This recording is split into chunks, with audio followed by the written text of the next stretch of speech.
tentang pelima, ya itu 6 dimensi pembelajaran tuh. Memang itu mudah saja kita karena sudah diagukan melalui lagu Profil Pancasila tuh. Nah, tapi sudah bukan diganti tapi dikembangkan menjadi 7 pembiasaan.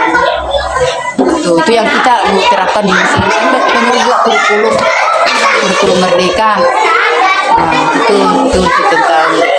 tentang capaian pembelajaran ini kan sebagaimana tadi ada capaian pembelajaran itu sebagaimana tadi katakan bahwa pasti A, kalau kelas 1 2 itu pasti A. Jadi yang tujuan capaiannya itu yang ditekankan adalah ya menyimak kalau kita fokus pada bahasa. Karena kalau di fase A itu yang mata pelajarannya itu bahasa dengan berhitung utamanya. Untuk yang kemudian untuk yang dipegang guru kelas dengan PKN atau pendidikan Pancasila itu, dan kemudian SPDP. Kemudian kalau muatan lokalnya itu kita berikan pada anak honor, kemudian agama dan olahraga itu sendiri. Dan itu pun yang dimaksud tadi tentang capaiannya, ya itu tadi. Kalaupun ada tentang dalam menghitung, dalam matematika ya pastinya pengenalan angka sampai 1000 ada pasti angka. Jadi untuk menyusun kita sudah punya patokan dalam sini. Kita punya buku panduan. Jadi tidak ada ribetnya.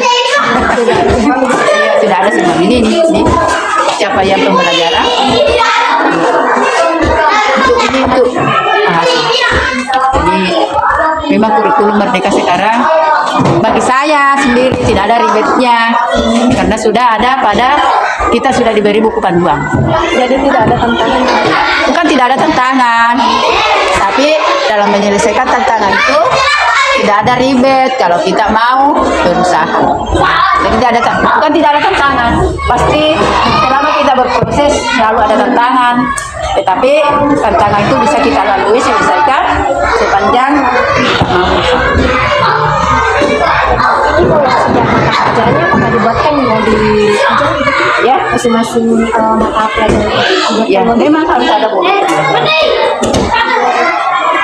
Tapi kadang kita juga kalau melihat ini sudah ada buku panduan, ya sudah terperinci di bawah.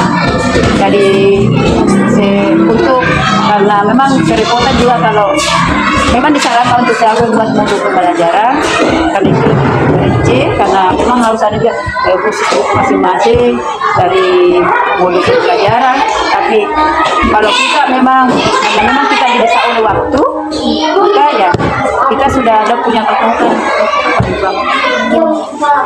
Memang harus ada modul pembelajaran ada modul. Ya, karena kita tidak punya waktu, bukan tidak punya waktu, tapi kadang kita karena banyak kesibukan seperti ini, kita diberi kesibukan karena gratis, jadi kita sudah mengatakan ya masih penting kita sudah punya pengembang, buat kita memulai itu buat modul karena dari itu modul sudah ada sebenarnya di dalam laptop. Kadang kita juga untuk melihat itu. Jadi sarananya juga harus ada laptop tapi itu gambar saja. Jadi memang untuk persiapan dalam mengajar itu harus itu semua ada. Sarana yang paling penting itu masa kini ya itu harus ada laptop, ada fokus, jadi memudahkan kita mengajar itu yang membantu kita mengajar pasti laptop, fokus. tapi bukan berarti kelas 2 tidak lebih membutuhkan itu, tapi kalau kita sekarang lihat kondisinya karena fokus kita pada membaca, biasanya kita melakukan lebih parsial, artinya lebih pendekatan pada anak-anak sampai dulu, misalnya kita bimbing satu-satu dalam pembelajaran. Nah, seperti di kelas saya di sini masih ada 2-3 orang yang belum bisa membaca. Jadi terkadang di sini saya lakukan, saya beri lakukan untuk bisa saya capai itu. Misalnya ini dalam masa semester ini saya target untuk dalam 1 semester awal ini, semester 1 semua sudah harus bisa membaca. Tapi itu tantangannya memang karena memang ada anak yang sangat sulit baca, ada apa, tapi itu tidak, itu harus kita lalui. Nah, apa cara saya kelompokkan. Jadi ada yang saya untuk yang sudah saya anggap lancar, ada saya beri di kelompok A, kemudian di kelompok B yang masih 1/5 yang bisa dibaca, dan yang sangat belum mampu membaca. Dan itu baru 3 suku kata, belum 2 suku kata. Itu tantangannya sekarang sih, tantangan saya yang masih belum bisa membaca. Masih ada 2 orang yang belum. Jadi setelah itu kalau saya ada yang saya anggap bisa, saya pindahkan ke kelompok.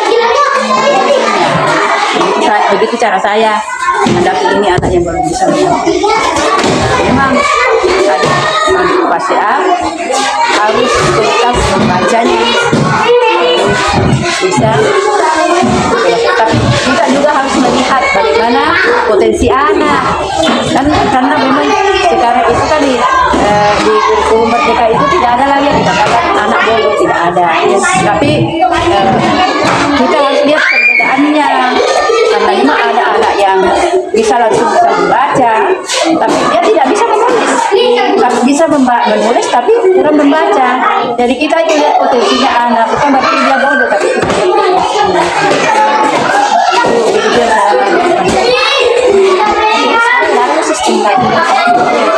Ya, kemarin itu memang K13 tidak ada, tapi ya belum dipatenkan barangkali begitu. Memang sudah ada kita kabar-kabar yang kita sering dengar bahwa akan diulangi lagi masa lalu, ada yang tinggal kelas.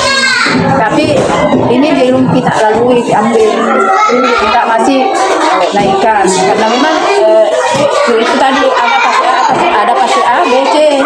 Kalau di fase A harus itu tuntas harus tuntas membaca. Tapi kita bisa lihat potensinya anak. Karena ada yang lancar menulis tidak bisa membaca. Tapi harus kita berpikir mengarah ke sana bahwa ini pasti anak ini bisa. Nah, lalu kita harus juga punya kebijakan. Kita harus tahu bahwa anak ini pasti bisa dengan melihat dia bisa menulis walaupun dia tidak bisa membaca. Bisa membaca tapi dia tidak bisa menulis. Kita harus beri kebijakan bisa kita mainkan. Kenapa? Kita melihat sekarang ibu anak yang tidak melihat anak karena dalam kemudian itu anak nakal, tidak. Dia tidak nakal, jadi itulah dia punya karakter. Karena memang berbeda-beda kita punya karakter. Ya, jadi bagaimana kita membawa anak dengan memahami karakternya.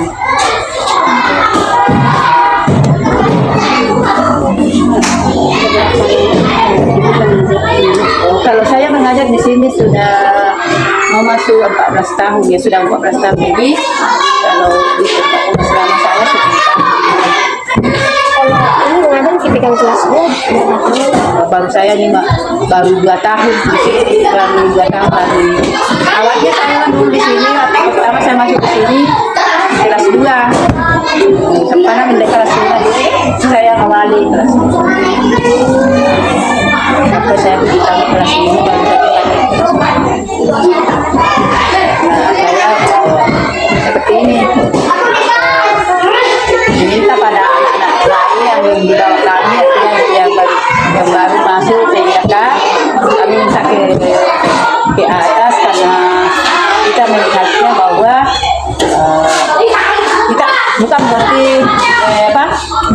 untuk demi memberikan pembelajaran kan di kelas tinggi materinya agak tinggi tuh, jadi kita membawa ke sana supaya menjadikan dia mereka pembelajaran karena kami hanya membutuhkan kita apa seri artinya di sini seri ya.